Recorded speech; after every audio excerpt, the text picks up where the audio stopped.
बेटा आज chemical kinetics में हम लोग बात करेंगे मॉलिक्यूलरिटी। क्या कल का ही टॉपिक चलेगा, तो मॉलिक्यूलरिटी के साथ ऑर्डर ऑफ रिएक्शन। अब मॉलिक्यूलरिटी है क्या और ये कहाँ देखने मिलती है? रिएक्शन से रिलेटेड है बेटा दोनों चीज़।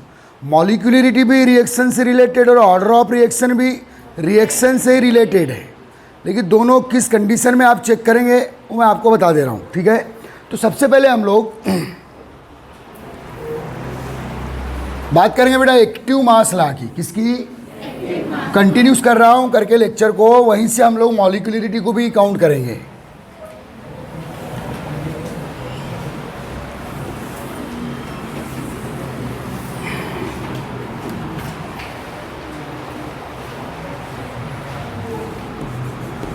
तो बेटा active mass law,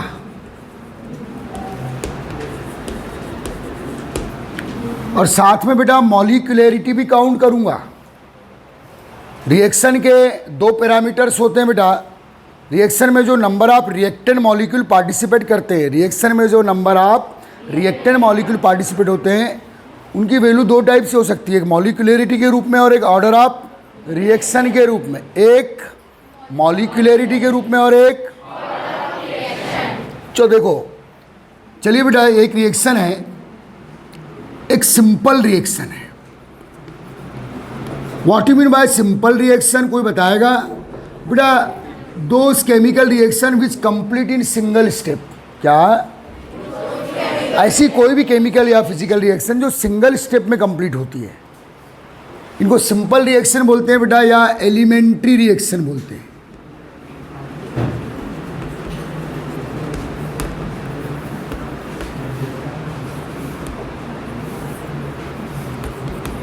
simple reaction और एलिमेंट्री रिएक्शन, ध्यान देना अच्छे से। तो बस चलिए 2A + B एक ऐसी रिएक्शन है, मान लो, जो सिंगल स्टेप में कंप्लीट हो रही है। किसमें भाई? सिंगल स्टेप में। क्योंकि बेटा दो टाइप की रिएक्शंस होती है हमारी केमिस्ट्री में, एक कॉम्प्लेक्स रिएक्शन होती है और एक elementary. Complex reaction multi step में कंप्लीट होती है। किसमें बेटा? और जो सिंपल या एलिमेंट्री रिएक्शन है वो सिंगल स्टेप में प्रोडक्ट बनाती है। तो 2A + B = XC, या A के 2 मोल और B का क्या बेटा? 1 मोल। A का 2 मोल और B का 1 मोल बैलेंस केमिकल इक्वेशन में पार्टिसिपेट कर रहे हैं। तो बेटा ये जो A का 2 है और B का क्या बेटा? 1 है, और ये रिएक्शन कैसी है बेटा? सिंपल है। तो ये 2 और 1 = it is the molecularity of reaction. क्या ये याद रखना। तो पहले मैं एक्टिव मास लॉ की बात कर रहा हूं साथ में, और साथ में मॉलिक्यूलरिटी की बात कर रहा हूं। तो एक्टिव मास लॉ क्या बेटा? अगर इस रिएक्शन के लिए मुझे एक्टिव मास लॉ डिजाइन करना है, तो rate of reaction proportional to A⁻² and B⁻1 = K A⁻² and B⁻1। Okay, तो बेटा यहाँ जो मॉलिक्यूलरिटी होगी, क्या बेटा? मॉलिक्यूलरिटी = 2, दिस 2 and दिस 1 = क्या बेटा? 3। ये क्या है बेटा? Active mass law equation. इसे क्या बोलेंगे आप?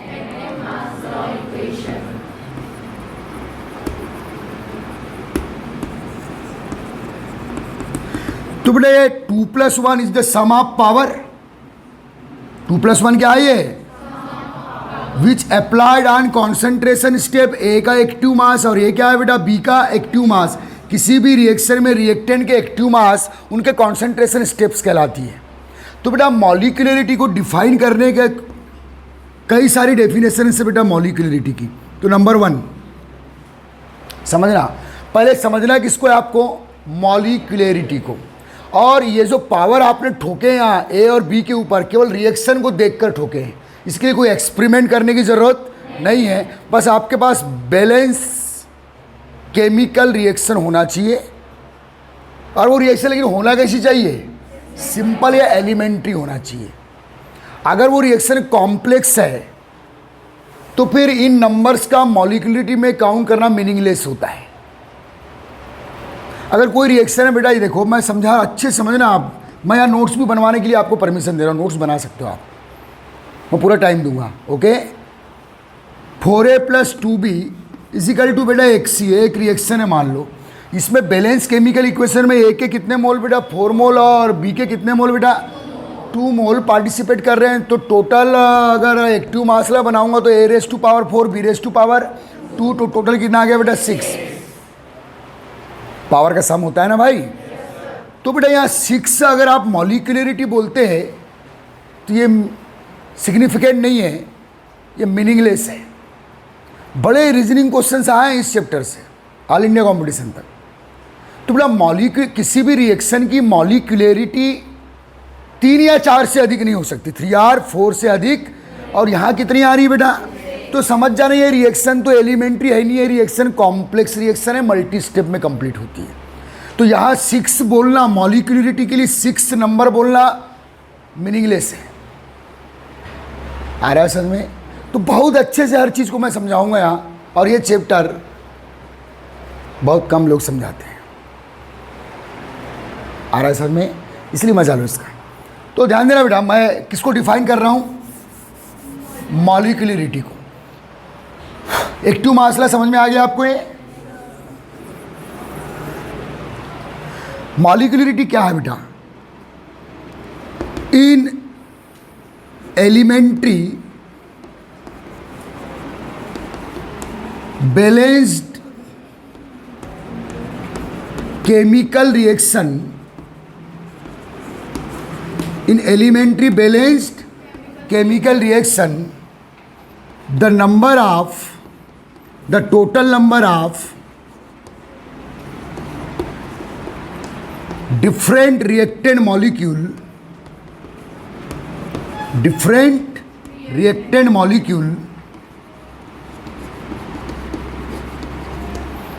in elementary balanced chemical reaction, the total number of different reactant molecule which participate in reaction is called molecularity.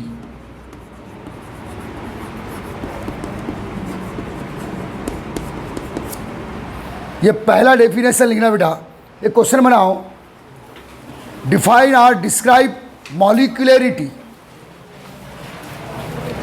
First question बनाओ, चलिए पूरा टाइम दूंगा मैं आपको। डिफाइन और डिस्क्राइब क्या, मॉलिक्यूलरिटी। तो ये डेफिनेशन बनाई, elementary balance chemical reaction, the total number of different reactant molecules which participate in reaction is called molecularity.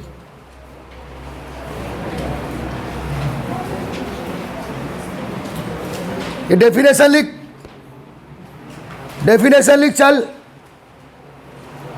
In balance chemical equation, total number of reactant molecule is called the molecularity of reaction.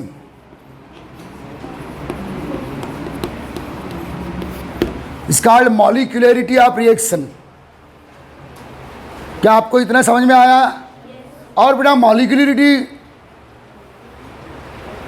को known करने के लिए, पता करने के लिए आपको केवल बैलेंस केमिकल इक्वेशन को देखना है बस। हाँ, बस वो केमिकल रिएक्शन कैसी होना चाहिए बेटा, सिंपल या एलिमेंट्री होना चाहिए, सिंगल स्टेप में कंप्लीट होना चाहिए।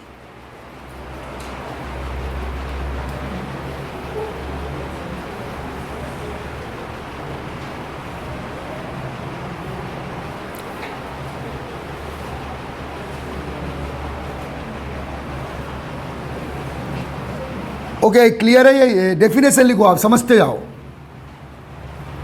अब बेटा मैं यहां से बात कर रहा हूं, एक और डेफिनेशन दे रहे हैं मॉलिक्यूलरिटी। आ रहा है समझ में? ये क्या है बेटा, एक्टिव मासला इक्वेशन। ये रिएक्शन है आपके सामने, 2a + b = xc। Rate of reaction बना है किससे बेटा, एक्टिव मासला से। तो एक्टिव मासला बोलता है rate of any chemical reaction proportional to the active mass of reactant. और नंबर ऑफ मोल्स को किसके फॉर्म में लगाना बेटा, पावर्स के फॉर्म में। और नंबर ऑफ मोल कहाँ से चेक करोगे आप? बैलेंस केमिकल इक्वेशन से। तो पहले देखो, ये 3 को डिफाइन करना है मैथमेटिकली। इस थ्री को मैथमेटिकली डिफाइन करना है आपको। ये मैंने थ्योरेटिकली डिफाइन किया। ये 3 क्या है बेटा? मॉलिक्यूलरिटी। तो Leena in active mass, Leena आप 1 minute. For simple reaction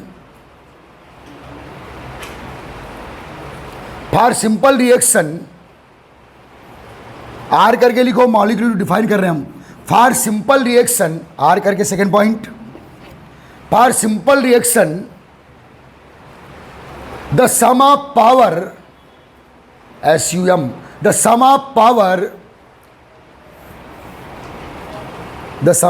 power which applied on the concentration step. देखो बेटा, ए के ऊपर 2 का पावर है और बी के ऊपर 1 का पावर है अकॉर्डिंग टू रिएक्शन। समझ में आ रहा है ना? और ये 2 और 1 क्या है बेटा? Number of mole of reactant which participate in balance chemical equation. समझ में आ रहा है?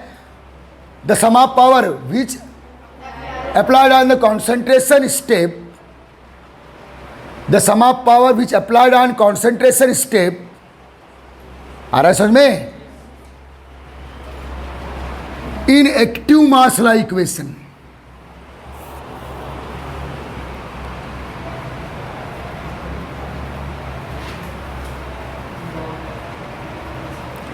क्या ये भी क्लियर हुआ आपको? देखो इसका डेफिनेशन, इस 3 को कैसे डिफाइन किया मैंने। ये 3 क्या है बेटा? Molecularity.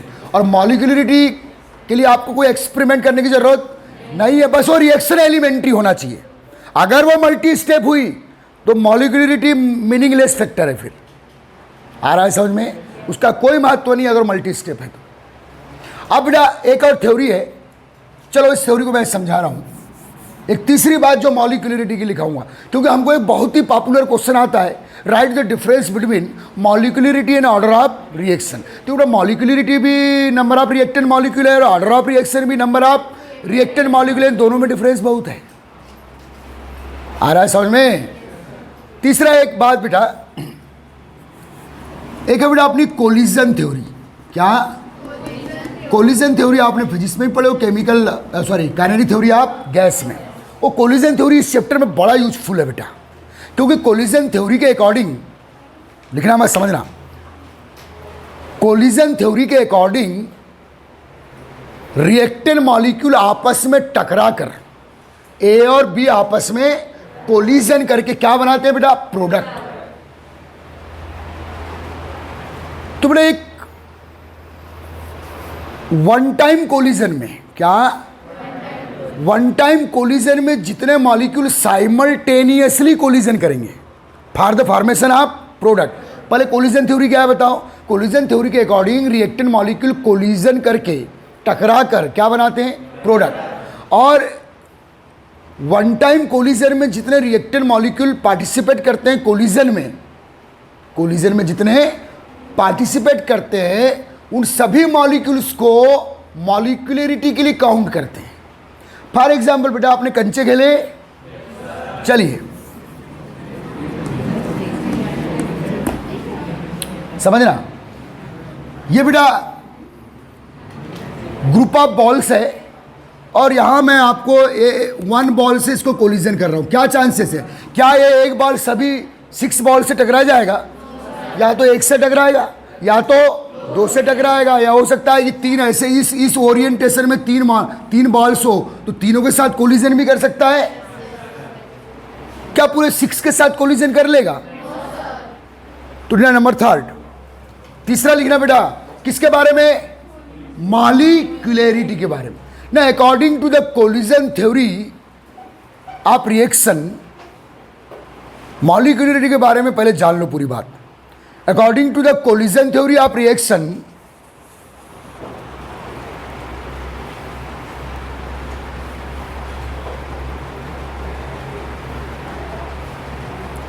number of reactant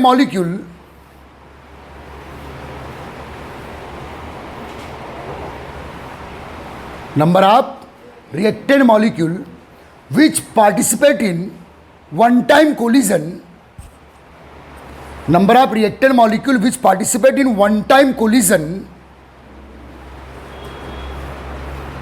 simultaneously which participate in one time collision. Simultaneous शब्द को जरूर यूज करेंगे यहाँ, समझ में आ रहा है बेटा? Simultaneously number of reactant molecule which participate in one time collision. Simultaneously, समझ में आ रहा है? Count as the molecularity of reaction, count as the molecularity of reaction. और बेटा अगर आपको सिंपल वे में बोलना है, हेलो, सिंपल वे में बताना है कि what is the molecularity of reaction, तो बोलो number of reactant molecule which participate in balance chemical equation. Balance chemical, simple शब्द जरूर लगाना, या एलिमेंट्री, क्योंकि अगर रिएक्शन कॉम्प्लेक्स है, मैंने बोला ना कि मैंने अगर कोई ऐसी रिएक्शन लिख दिया 4a + 2b = प्रोडक्ट बन रहा है बेटा, तो यार टोटल मॉलिक्यूलरिटी अगर बैलेंस केमिकल को इक्वेशन को देखकर काउंट करें तो 6 हो रही है, और molecularity never more than 3 or 4, क्योंकि कोलिजन थ्योरी बोलती है कि एक बार के कोलिजन में 3 या 4 से अधिक मॉलिक्यूल एक से एक टकरा ले, एक से दो टकरा ले, ठीक है ना बेटा? ओके, 3 or 4 मॉलिक्यूल मैक्सिमम एक वन टाइम कोलिजन में पार्टिसिपेट करते हैं, इसलिए मॉलिक्यूलरिटी 3 या 4 से अधिक। Next point, next point for molecularity, लिखते जाओ, नोट्स मैं बना रहा हूं आज की, समझ में आ रहा है? कल का पीडीएफ भेज दूंगा, आज की नोट्स मेरी तरफ से लिख लो। आ रहा है समझ में? न बेटा, for any reaction molecularity never more than 3 or 4, means one time collision में कितने मॉलिक्यूल पार्टिसिपेट कर सकते हैं बेटा? मैक्सिमम 3 या 4 ही टकरा सकते हैं। आ रहा है समझ में? अब बेटा मैं यही थोड़ा सा, मैं टकराने की या कोलिजन की बात कर रहा है बच्चा, मैं कोलिजन की बात कर रहा हूं, तो यही थोड़ा सा मैं ऑर्डर ऑफ रिएक्शन तो बाद में बताऊंगा ही मैं, अभी मैं किस पर फोकस कर रहा हूं बेटा? मॉलिक्यूलरिटी पर। आप ध्यान देना, समझना। चलो फिर से कंचे खेलते हैं हम लोग।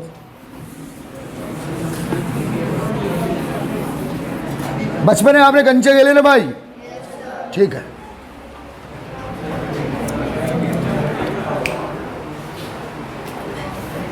चलिए बेटा, ये आपके बॉल्स है और ये कोलिजन कर रहे हैं, ये एक लिमिट लाइन है बेटा। कंचे खेले ना?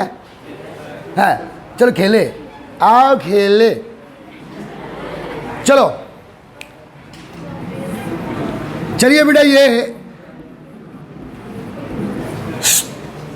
मैंने एक कंचा मारा और ये 2 बॉल से टकराया, मॉलिक्यूलरिटी कितनी हुई?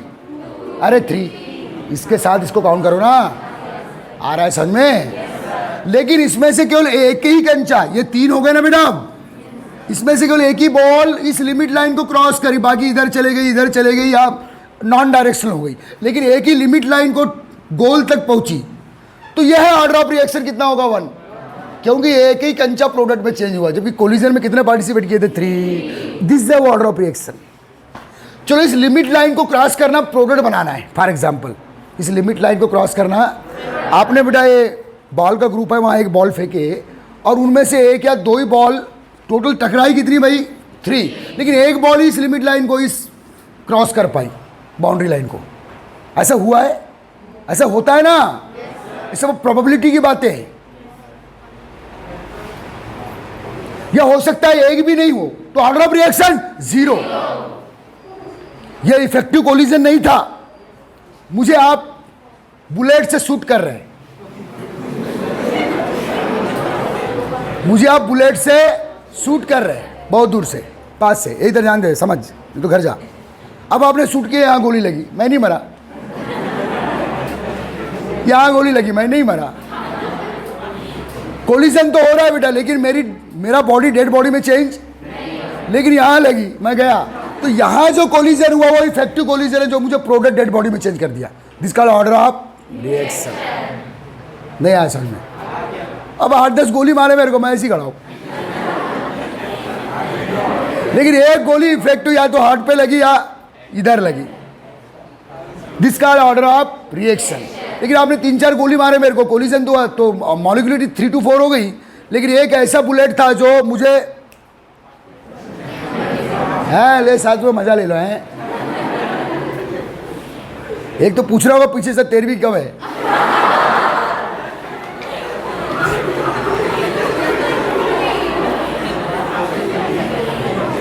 ध्यान दे, ये समझ में आ रहा है आपको? चैप्टर इमेजिनेशन है, आ रहा है समझ में? बेटा आप देखिए, मैं और किसके बारे में लंबा जिक्र कर रहा हूं? Molecularity of the reaction. 3 और 4 से अधिक नहीं हो सकती। अब देखिए बेटा, नेक्स्ट पॉइंट बहुत इंपॉर्टेंट है। एक रिएक्शन है बेटा, एक कॉम्प्लेक्स रिएक्शन है। कौन सी बेटा? कॉम्प्लेक्स रिएक्शन है, ध्यान दीजिएगा। बहुत सारी ऑर्गेनिक और इनऑर्गेनिक रिएक्शन हमारी कॉम्प्लेक्स होती है, जो मल्टी स्टेप में, जैसे हम लोगों ने ऑर्गेनिक में कई मैकेनिज्म पढ़ा है, first step, second step, third step, तो ये सब कैसी रिएक्शन है बेटा? कॉम्प्लेक्स रिएक्शन है। अब कॉम्प्लेक्स रिएक्शन में एक रिएक्शन, आप इसे एक इमेजिन रिएक्शन बना रहा हूं आपके सामने, और वो देख दो।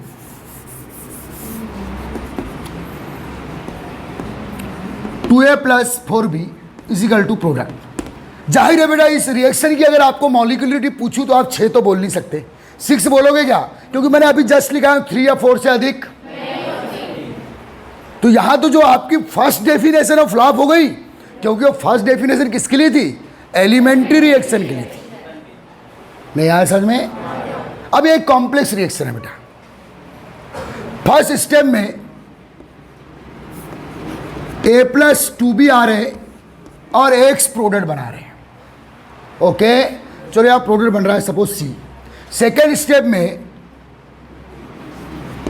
A+X आ रहा है। क्या बेटा? A+X आ रहा है, इंटरमीडिएट है X आए, और B प्रोडक्ट Y प्रोडक्ट बना रहा है। नेक्स्ट स्टेप में Y+2B आ रहे हैं और फाइनल क्या बना चुके? C product. समझ में आ रहा है? ये रिएक्शन है, इस रिएक्शन की ये मैकेनिज्म है। कोई रिएक्शन कितने और कैसे स्टेप में कंप्लीट होती है, उसको ही रिएक्शन का मैकेनिज्म बोलते हैं। कोई complex reaction how complete in how many steps, उसको चेक करना ही क्या कहलाता है बेटा? Mechanism of reaction. तो मैंने इस रिएक्शन को चेक किया तो क्या देखा कि ये 2B से फर्स्ट स्टेप में बाइंड होकर क्या बना रहा है? X होगा कोई ऐसे। फिर ये X A से रिएक्शन कर क्या बना रहा है बेटा? Y।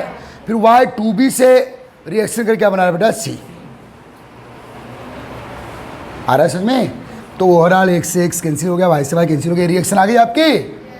ओके, अगर इस रिएक्शन में पूछूं मैं कि यार मॉलिक्यूलरिटी कितनी है, तो 6, इसको देखोगे तो आप पहले ही मतलब 6 तो हो नहीं सकती, सर ने अभी लिखा है।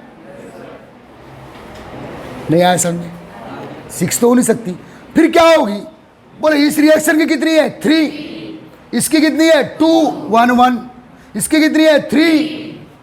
तो आपके पास कोई आंसर ही नहीं है। मैं अब इसकी बताऊं, इसकी बताऊं, या तो इसलिए बोला जाता है कि कॉम्प्लेक्स रिएक्शन के लिए मॉलिक्यूलरिटी मीनिंगलेस या नॉन सिग्निफिकेंट होता है। आ रहा है समझ में? पक्का आ रहा है? हाँ, जब एक थ्योरेटिकल क्वेश्चन आते हैं बोले एसरेशन रीजन्स वगैरह में, ये सब चीज़ समझना पड़ता है। और आज भी इस चैप्टर के जब क्वेश्चन आते हैं विदाउट न्यूमेरिकल क्वेश्चन अच्छी एग्जाम में, तो बहुत से लोग आंसर नहीं दे पाते। मैंने आपको प्रेशर डाल दिया कि यार इस रिएक्शन की मॉलिक्यूलरिटी बता। यहाँ 6 तो बोल नहीं सकता, क्योंकि आपको कोलिजन थ्योरी के अकॉर्डिंग पता है कि मॉलिक्यूलरिटी 3 या 4 से ज़्यादा नहीं हो सकती। फिर आप इधर आओगे तो यार इसकी बताऊं तो 3 है, इसकी बताऊं तो 2 है, इसकी बताऊं तो 3 है, तो बताऊं किसकी? तो आप तो बोले मुंह ही बंद रख लो, है ना? आपके पास कोई सटीक आंसर है क्या बेटा? इस रिएक्शन की मॉलिक्यूलरिटी पूछना चाहता हूं मैं, तो आपके पास कोई आंसर नहीं है। Next, for complex reaction, what do mean by complex reaction which complete in multi step? For complex reaction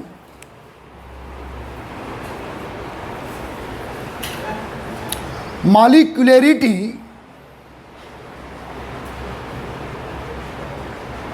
is the meaningless factor या नॉन सिग्निफिकेंट।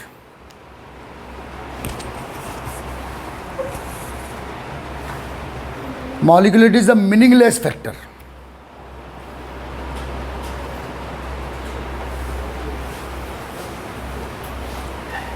आ रहा है समझ में? ओके। अब फिर भी आप पे प्रेशर डाल दिया गया कि यार इस रिएक्शन की मॉलिक्यूलरिटी बता। तो बेटा फिर उसका एक है, चलो मैंने एक्सपेरिमेंट किया, ध्यान देना बेटा।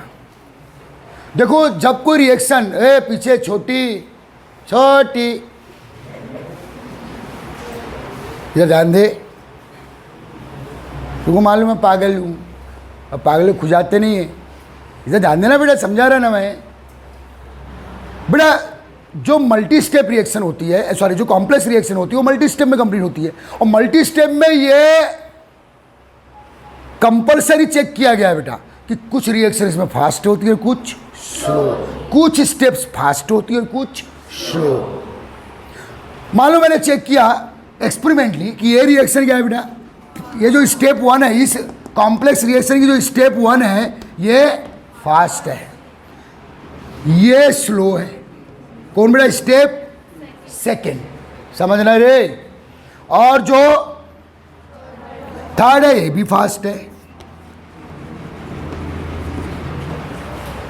तो याद रखना बेटा, कोई कॉम्प्लेक्स रिएक्शन अगर मल्टी स्टेप में कंप्लीट हो रही है तो मल्टी स्टेप में जो स्लोवेस्ट स्टेप होगी वो रेट पढ़े थे SN1 और SN2 में हम लोगों ने, यह है बेटा रेट डिटर। अगर आप ओवरऑल रिएक्शन की रेट को बढ़ाना चाहते हो तो फर्स्ट स्टेप की रेट को बढ़ाओगे, तो आपका टारगेट है कि मैं ओवरऑल रिएक्शन की रेट को बढ़ाना चाहता हूं, तो इसे फास्ट करोगे, इसे फास्ट करोगे या इसे फास्ट करोगे?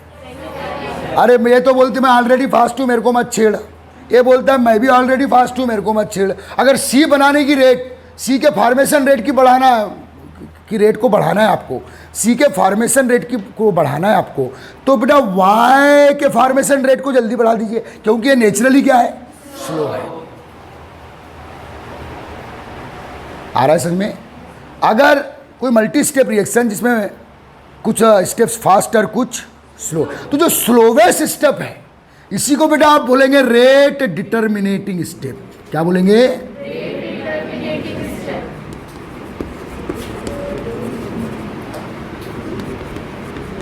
और इसमें नंबर ऑफ मॉलिक्यूल्स कितना? ए का एक्स का इजिकल टू को आप मॉलिक्यूलरिटी के लिए काउंट कर सकते हो। आ रहा है समझ में? लेकिन मैं इस पॉइंट को लिखाऊंगा नहीं, मीनिंगलेस बोल दी तो क्या मतलब लिखाने से। लेकिन अगर आप कुछ निकालना ही चाहते हो तो फिर किसको देखना पड़ेगा आपको? स्लोएस्ट स्टेप को। स्लोएस्ट स्टेप में जो number of reactant molecule participate कर रहे हैं, समझ में आ रहा है बेटा? उसको आप चाहो तो मॉलिक्यूलरिटी के लिए काउंट कर सकते हो। तो बेटा जो पहली डेफिनेशन थी मेरी छोटी कि number of reactant molecule which participate in balance chemical elementary reaction called the molecularity of reaction, बिल्कुल सही डेफिनेशन है। लेकिन वो डेफिनेशन किस पर? कॉम्प्लेक्स रिएक्शन पे अप्लाई। आ रहा है समझ में? ओके, ये है बेटा।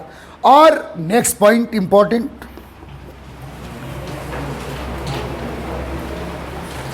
किस पे बात हो रही है हमारी? क्या आपको समझ में आ रहा है? दिल से? बेटा किसी रिएक्शन की जो मॉलिक्यूलरिटी है नेवर जीरो, क्योंकि मॉलिक्यूलरिटी एक्चुअल है क्या? Number of reactant molecule which participate in balance chemical elementary equation. तो जीरो मॉलिक्यूल तो पार्टिसिपेट करेंगे ही नहीं। आए किसी भी रिएक्शन की molecularity zero, never zero, negative नहीं हो सकती, फ्रैक्शनल भी नहीं हो सकती, always positive and whole number. बहुत ही प्यारा पॉइंट या ऑब्जेक्टिव आए ना। The molecularity of any reaction the molecularity of any reaction is never zero, negative और फ्रैक्शनल, अंडरलाइन बेटा, is never zero, negative and fractional नहीं होती, always positive and whole number, complete number, always positive and whole number में होगा बेटा, complete number में होगा। आ रहा है समझ में? क्योंकि एक्चुअली है क्या, number of reactant molecule which participate in balance chemical elementary reaction. तो जीरो मॉलिक्यूल तो पार्टिसिपेट कर नहीं सकते, जीरो में रिएक्शन हो ही नहीं रही है, कोई मॉलिक्यूल ही पार्टिसिपेट नहीं कर रहा है। लेकिन कॉम्प्लेक्स रिएक्शन के लिए ये मीनिंगलेस प्रॉपर्टी है। आ रहा है समझ में? जैसे आप पर प्रेशर डालो तो आप कुछ बोल ही नहीं सकते, लेकिन फिर भी आप कुछ साइंटिस्ट बोलते हैं बेटा कि ये जो कौन सी रिएक्शन है, स्लो स्टेप, इसमें जो रिएक्टेंट मॉलिक्यूल पार्टिसिपेट कर रहे हैं उसको आप हो सकता है तो मॉलिक्यूलरिटी के लिए काउंट कर ले। आ रहा है समझ में? पक्का? तो ये बेटा मॉलिक्यूलरिटी पे हो गई चर्चा हमारी। अगर आपको फिर से एक बार रिवाइज कर दूं आपके दिमाग में, अगर मॉलिक्यूलरिटी को डिफाइन करना है तो number of reactant molecule which participate in balance chemical, आ रहा है समझ में? चलिए अब आगे चलते हैं बेटा। तो ये हमने क्या बनाए थे बेटा, एक्टिव मासला बनाए, और एक्टिव मासला जब भी बनाएंगे आप तो जो नंबर ऑफ मोल है, जिनको हम लोग क्या बोल रहे हैं बेटा, मॉलिक्यूलरिटी, उनको किसके रूप में अप्लाई करेंगे, पावर के। तो ये जो पावर है मैंने किसको देख के लगाया हूँ, रिएक्शन को देखकर। ये 2A + 2B कोई एलिमेंट्री रिएक्शन है, तो ये B के ऊपर भी किसकी पावर आ जाएगी, 2 की। समझ में आ रहा है ना? और ये सब किसके लिए काउंट होगी, मॉलिक्यूलर। लेकिन आपको वहाँ एलिमेंट्री टर्म देना पड़ेगा। मान लो बेटा 2A + 3B एक एलिमेंट्री रिएक्शन है, तो इस रिएक्शन का अब आपका मॉलिक्यूलर कितना लोगे आप, 5, तो आप फिर पंचर होगा। तो समझ जाना 5 तो हो नहीं सकती, तो फिर ये रिएक्शन एलिमेंट्री नहीं है। इतने लॉजिक है इसमें। आ रहा है समझ में? 3 या 4 से ज़्यादा वन टाइम कोलिजन में मॉलिक्यूल पार्टिसिपेट नहीं करते। अब बात करेंगे बेटा ऑर्डर ऑफ रिएक्शन की।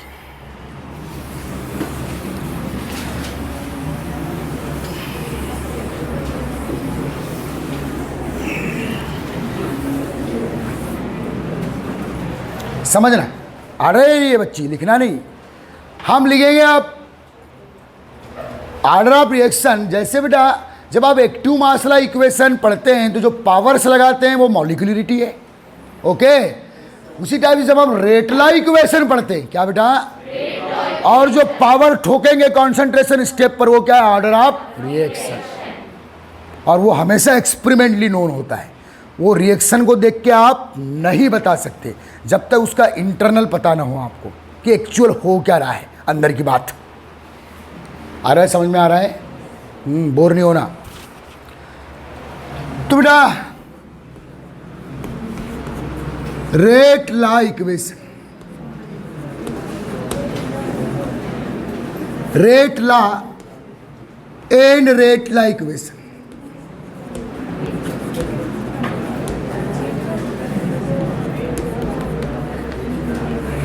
इंपॉर्टेंट कर दो।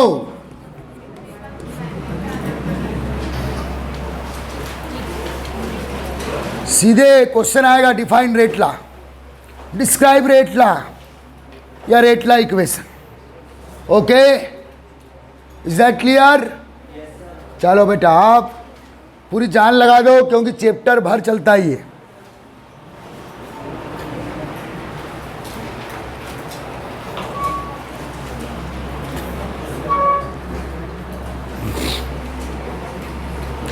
चलिए कैसे बनाएंगे रेट ला। देखो एक्टिव मासला भी रेट से रिलेटेड है, लेकिन किसी पर्टिकुलर टाइम पे काउंट।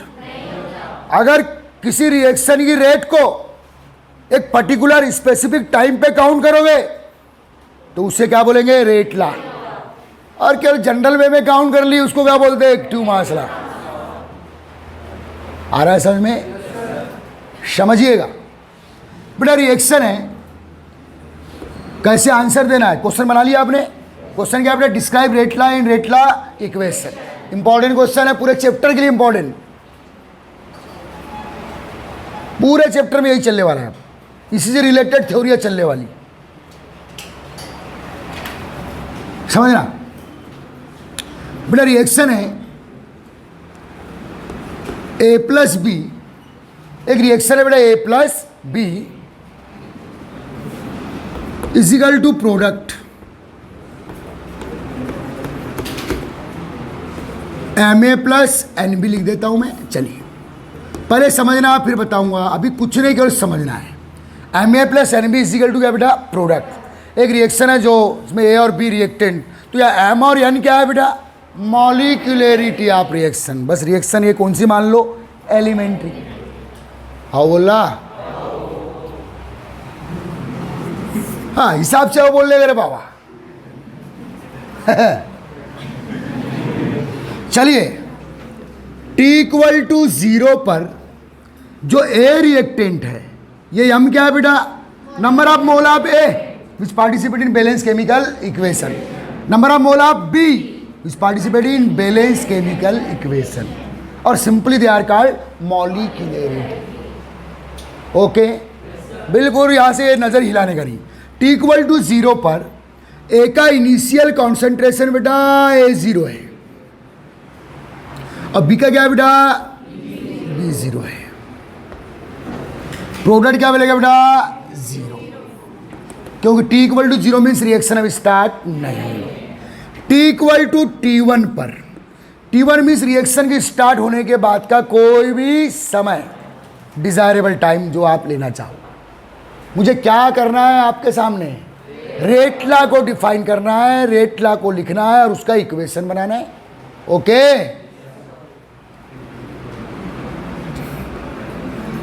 एक्स क्या बना बेटा, T इक्वल टू T1 पे एक्स क्या बना, प्रोडक्ट। इसको ले लूं तो लेफ्ट इसका क्या होगा, A0 minus x. A0 minus x को मैं मतलब A0 से एक्स को सब्ट्रैक्ट करने के बाद सपोज क्या मिला मेरे को, A। ओके, और इसका लेफ्ट कॉन्सेंट्रेशन क्या बेटा, B0 माइनस एक्स। सब्ट्रैक्ट करने के बाद क्या मिला, B। ये शॉर्टकट लिखने के लिए कर रहा हूं मैं, समझ में आ रहा है बेटा। जो रेट लॉ है क्या, ये रिएक्शन स्टार्ट होने के बाद, आफ्टर स्टार्ट द, किसी समय पे रेट को काउंट करता है। तो रिएक्शन स्टार्ट होने के बाद का टाइम कौन सा है बेटा, T1। आप चाहो तो T2 पे काउंट कर लो, आप चाहो तो T3 पे काउंट कर लो, आप चाहो तो T4 पे काउंट कर लो, एज यू लाइक। मैं किस पे काउंट करना चाहता हूं, चलो T1 पे। तो आप अगर मुझे एक पर्टिकुलर टाइम, एक स्पेसिफिक टाइम पे क्या काउंट करना है बेटा, रेट, तो किससे काउंट करूंगा, किसी एक रिएक्शन स्टार्ट होने के बाद किसी एक खास टाइम पे मुझे रेट काउंट करना है, तो मैं एक्टिव मास लॉ से काउंट नहीं करूंगा, मैं किससे काउंट करूंगा, रेट लॉ। तो रेट लॉ क्या है समझो, मैं लिख रहा हूं, the rate of any chemical reaction at any time, the rate of any, at any time कौन सा है मेरा, T1। The rate of any chemical reaction at any time, specific time हो सकता है, directly proportional to the active mass of reactant, active mass of reactant which present, ध्यान देना क्या लिख रहे, विच present at that time, eight that time. ये क्या लिखा मैंने, रेट लॉ। ओके बेटा, चलो लिखो रेट लॉ पहले। The rate of any chemical reaction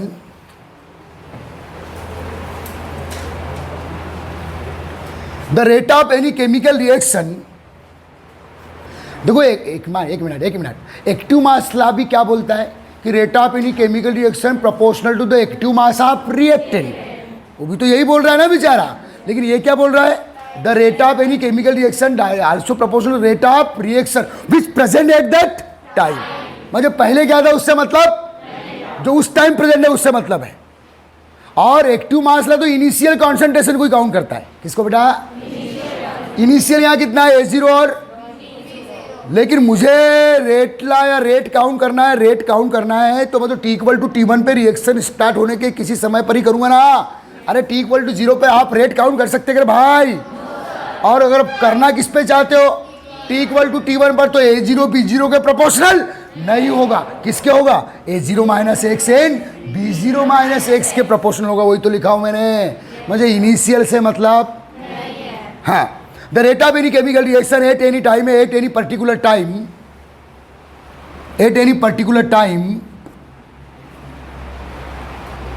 directly proportional to the active mass of reactant, directly proportional to the active mass of reactant which present at that time.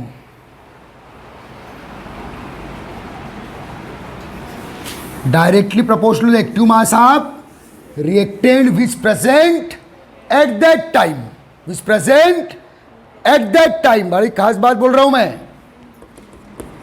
चलो बेटा एक minute, एक और experiment करता हूं मैं। T=T2 पर मान लो प्रोडक्ट क्या बन गया बेटा 2x। अरे टाइम बढ़ने में प्रोडक्ट का कॉन्सेंट्रेशन बढ़ेगा ना एक, तो इधर लेफ्ट कॉन्सेंट्रेशन क्या होगा बेटा T=T2 पर A0 - 2x, और ये क्या होगा बेटा, अगर मुझे T=T1 पर रेट काउंट करना है तो क्या बोलता है rate law, rate of reaction. Rate of किस पर काउंट करना है, T=T1 पर, तो rate of reaction proportional to the active mass of reactant which present A0 into, लेकिन इस पर यहां जो पावर है वो मैं अपने तरफ से कोई अप्लाई, और यही अगर एक्टिव मास ला होता तो यहां पावर किसकी रखता, यहाँ किसकी रखता, लेकिन यहाँ भी पावर मैं नहीं रख सकता, यहाँ स्मॉल a बोल देता और यहाँ स्मॉल b, और जो स्मॉल a और स्मॉल b मैंने कैसे काउंट किया हूँ, एक्सपेरिमेंट। ओके ओके ठीक। ये किस पर रेट ला अप्लाई किया मैंने, T=T1 पर। क्या बोलता है, rate of reaction at any particular time directly proportional active mass of reactant which present at that time. मुझे इनिशियल से मतलब हाउ बोल। अब इधर ध्यान दें, T=T2 पर क्या काउंट करना है मुझे, रेट ऑफ, तो rate of reaction directly proportional concentration of reactant which present at that A0 - B0 अब इस कॉन्सेंट्रेशन से मतलब नहीं है, इससे मतलब है जो उस समय प्रेजेंट है। ओके ये क्या है बेटा, क्लियर हो गया। तो लिखिएगा आगे, suppose paragraph change, suppose Ma + Nb convert into product, arrow का साइन डालो। Suppose Ma + Nb convert into product, answer कैसे लिखना है सिखा रहा हूं। Suppose Ma + Nb convert into product, reaction लिखे आए, is a chemical reaction, is a chemical reaction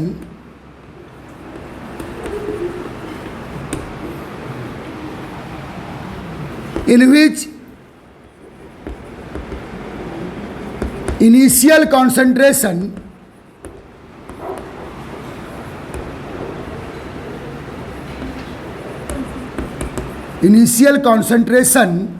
of reactant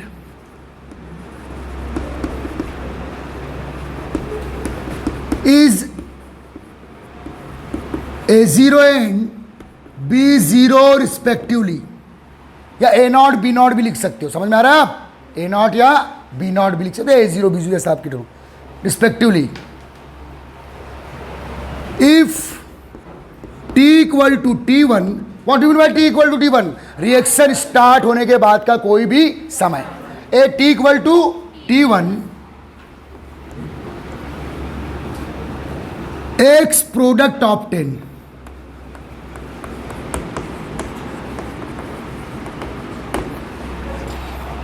ठीक है बेटा, आपको बताना पड़ेगा पूरा, समझ में आ रहा है ना? तो अब देन करके लिखो, then paragraph change. Answer board में कैसे लिखना है देख लो, थ्योरी भी समझा रहा हूं।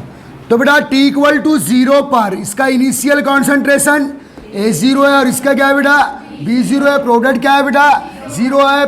टी इक्वल टू T1 पर प्रोडक्ट क्या मिला बेटा X, ये क्या बेटा A0 माइनस एक्स, ये क्या बेटा B0 माइनस एक्स। ओके, इसको आर ए करके लिख देता हूं मैं, इसको क्या करके लिखता हूं बी करके। ओके, अब क्या लगाऊंगा बेटा रेट ला, क्या लगाऊंगा 8 T equal to T1।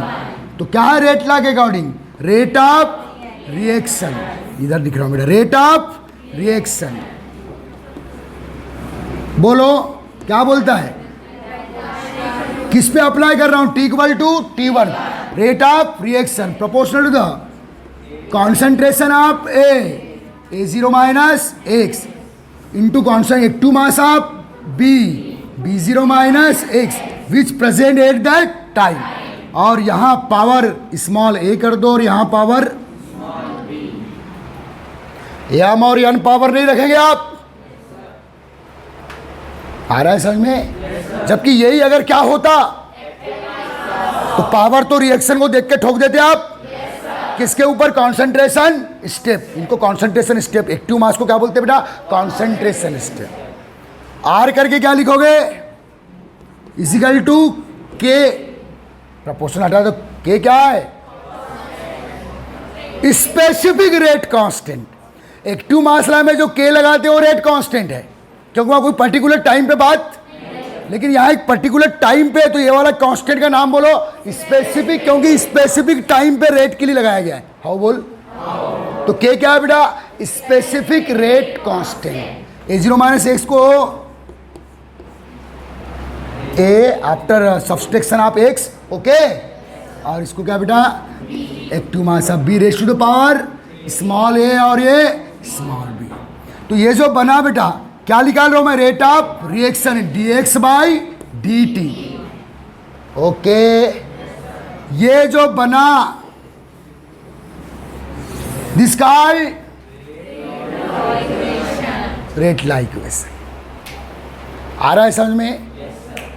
Then करके लिखो, देन रेट ला है टी इक्वल टू T1 बनाओ rate of reaction. Rate of reaction किससे शो करेंगे आप dx बाई dt, कर बताए थे, या del x by del T.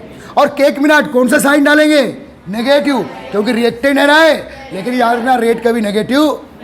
ये नेगेटिव साइन किसको इंडिकेट करता है कि according to time concentration of reactant decreases. अरे रिएक्टेंट लेवल पे रेट लिखे हो ना बेटा, इसलिए negative sign minus dx by dt। आ रहा है समझ में? बहुत ही इंपॉर्टेंट क्वेश्चन और पूरे चैप्टर की खास थ्योरी। इक्वेशन 1 कर दो इसको,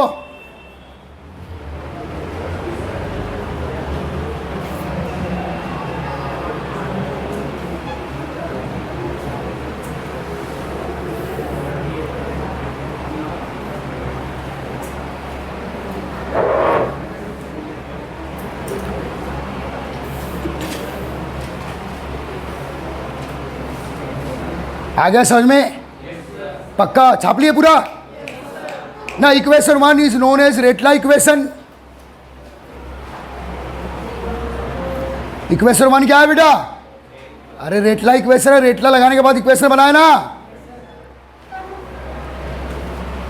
के इजिकल टू लिखना स्पेसिफिक रेट कांस्टेंट। के क्या है बेटा बोलो? और के की जो वैल्यू है वो टेम्परेचर पे डिपेंड करती है। हाउ बोल किस पर? It's value depend on temperature. 1 mark question के लिए क्वेश्चन आता है कई बार, बताऊंगा बाद में, के को बहुत पढ़ने वाले हम लोग। Depend on temperature. ओके पक्का? अब देखिए बेटा, ये ए और ये बी क्या है, पावर्स है जो किस पे लगाई गई है, कॉन्सेंट्रेशन स्टेप पे, और इसका रिएक्शन से कोई लेना देना नहीं है। ये तो रिएक्शन के अंदर की बात है जो एक्सपेरिमेंटली पता चली है। ओके, नीचे लिखो next point, A plus B is the order of reaction.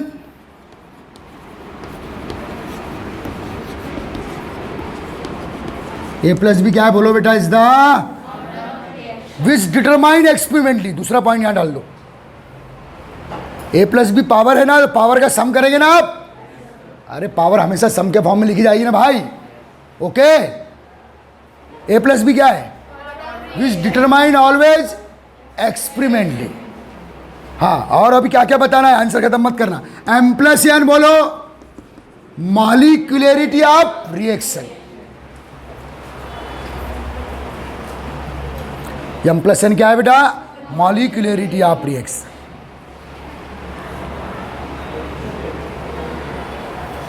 तो जब जब आप क्या बनाएंगे, किसी भी रिएक्शन का क्या बनाएंगे, तो कॉन्सेंट्रेशन स्टेप पे जो पावर आएगी उसको बोलेंगे क्या, ऑर्डर ऑफ रिएक्शन। क्या बोलेंगे, कॉन्सेंट्रेशन स्टेप पे जो पावर आएगी उसका सम क्या होगा, ऑर्डर ऑफ रिएक्शन। और यही एक्टिव मास लॉ होता तो पावर किसकी ठोकते, एम और एन की, और उसको बोलेंगे क्या, मॉलिक्यूलरिटी। आ रहा है समझ में, पक्का। तो आज हमने रेट लॉ इक्वेशन बनाए और यही चलेगा पूरे चैप्टर में 10 दिन। अभी आ रहा है समझ में।